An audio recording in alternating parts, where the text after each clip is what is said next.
Pinatay niya si Cobra. Dinouble cross kami ng kapatid mo, kaya ngayon, ikaw yung magbabayan. Ikaw yung may atraso sa akin. Ipaghihiganti ko si Jeff, di ako natatakot sa'yo.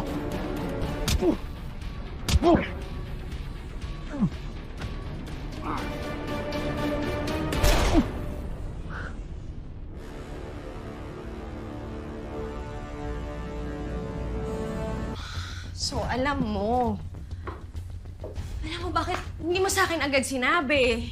Pasensya ka na, Christy, kung hindi ko agad sinabi sa'yo. Ay, bakit nga, Leon? Kasi umaasa ako na babalik agad dito si Jordan. Pasensya ka na. So, nung pumunta tayo sa bahay ni Jeff, alam mo na wala siya doon. Alam mo na wala na si Jordan.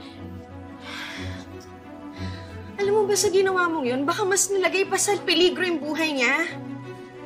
Eh, paano kung may nangyari ng masama? Paano? Kumalma ka lang.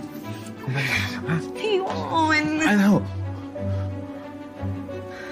Paano ako kakalma?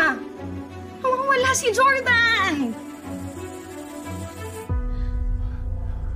Bakit ba laging siya na lang ang iniisip mo? Ha? Kasi ama siya ni Tori. Kami na lang yung pamilya niya. O sino pa bang mag-aalala para sa kanya? Christy, naiintindihan ko yun, pero hindi sa lahat ng pagkakataon siya ang iisipin mo. Naiintindihan mo? Hindi sa lahat ng Leon. pagkakataon. Leon, talaga ba? Talaga? Bakit? Kasi nagsiselos ka? O, ano ngayon ko nagsiselos ako? Kung nararamdaman ko na mahal mo pa rin siya,